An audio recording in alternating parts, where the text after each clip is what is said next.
Hi friends, Mrs. McBride coming to you live from my kitchen table. And what we're talking about today is power. Who is the most powerful one of all? No, just kidding. All right, so what is power?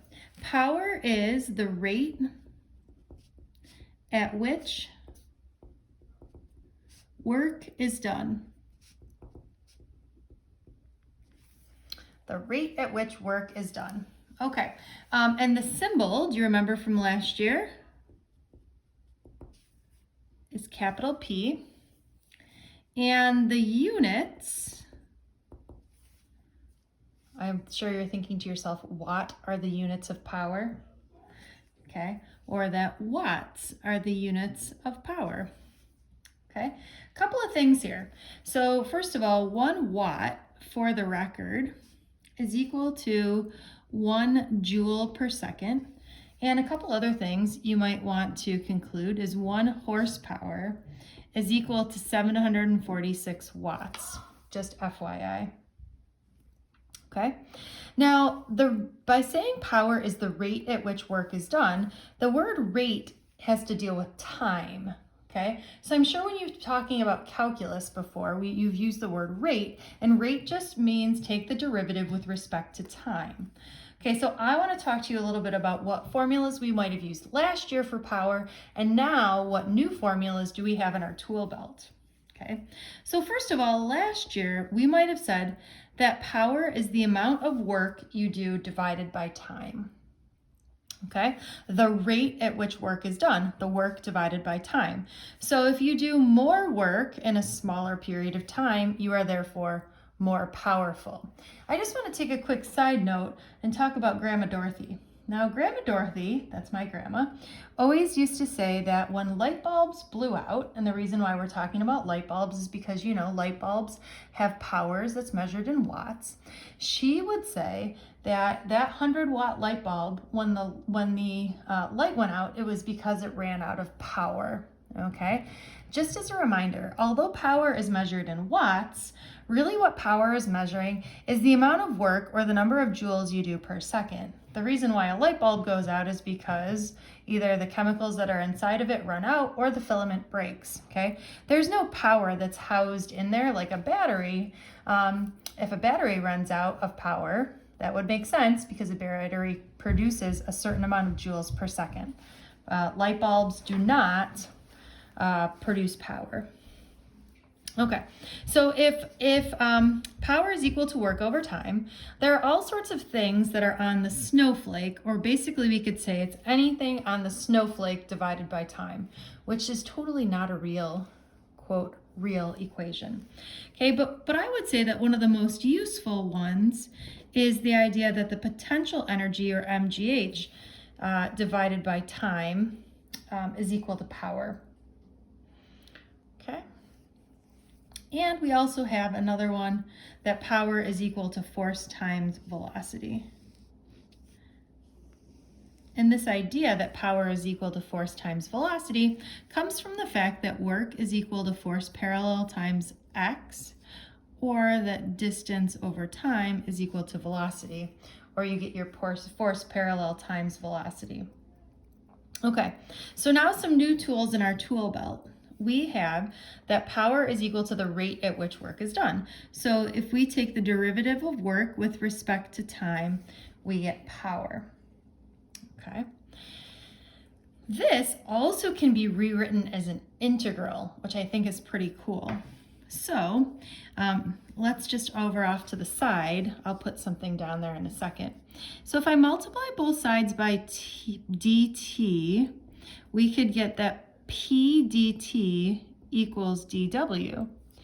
Or if we take the integral of both sides, the integral of the derivative is just the thing, and the same thing as the square of the square root gives you the number, the integral of the derivative gives you the item. Okay?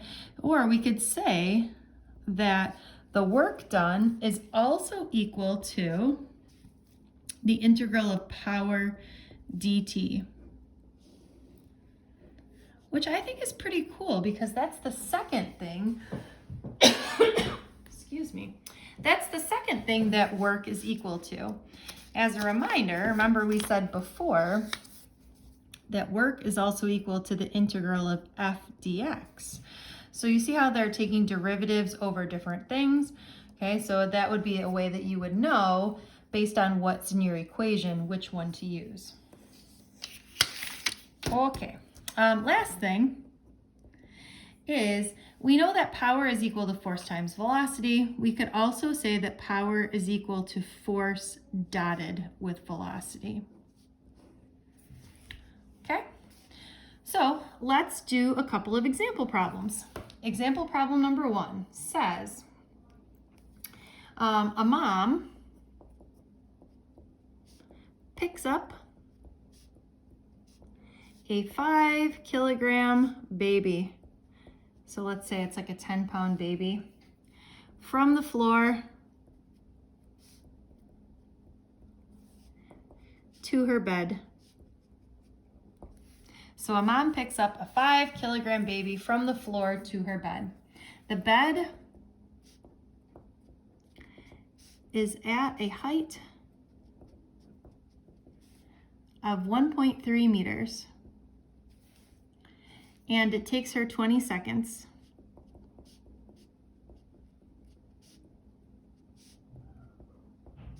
to do this task.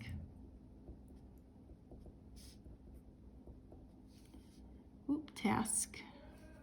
So my question for you is, how powerful is she? So, which equation do you think we should use? I'm thinking that we use the idea of this guy here, that the power is equal to mgh over t, based on what we're given. So the mass of the baby is 5. We know little g is 10. And we know the height is 1.3. And we know mom does this motion in 20 seconds. So if we do 5 times 10 times 1.3 divided by 20, we'll find that mom has a power of 3.25 watts, which is not very powerful. Most moms are way more powerful than that. All right, let's do another problem here. So let's say Pat pulls a 10-kilogram box of books with a force of 4 newtons. The box attains a speed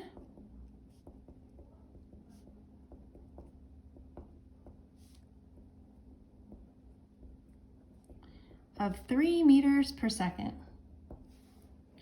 Okay, so my question for you is, how much power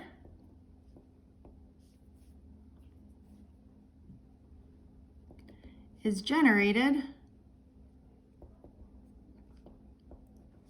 by Pat? Okay, so what do you think we should use? I'm going to do a part B here too. So how much power is generated by Pat? What do you think? Well, I'm thinking we have a force and a velocity. So if we use force and velocity, this would give us 4 newtons times 3 meters per second, or that the power is equal to 12 watts. My second question for you is, how much power is generated by the normal force? Can we just use the same formula that power is equal to force times velocity? We can, but my concern is that the normal force is pointing in this direction and the velocity is pointing in this direction. So we know that power is equal to force dotted with velocity, or basically that these two have to be pointing in the same direction, right?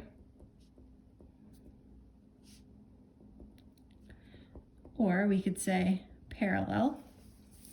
And since these two are not pointing parallel, we can say that the power generated by the normal force is 0 watts. Pow. All right, almost done here, friends. I have one more practice problem for you. Let's say, for example, we have a force of 4I minus 2J plus 9K, and that force gives an object a velocity of negative 2I plus 4K. Okay, so my question is, how much power is generated? What equation do you think we should use? Well, when I see ij's and k's, this makes me think that I need to use something that is written in terms of a vector. So I'm going with power is equal to force dotted with velocity.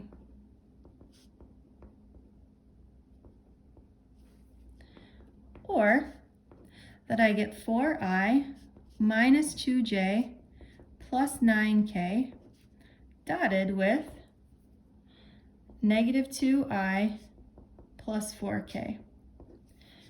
All right, so when we dot these two together, we're gonna multiply the i's together, or I'm gonna get negative 8. The j's together, this one has no j's, so that's just gonna be 0. And the k's together, 9 times 4 is gonna give me 36. 36 minus 8, doing some good mental math, this is gonna give you 28 watts. All right.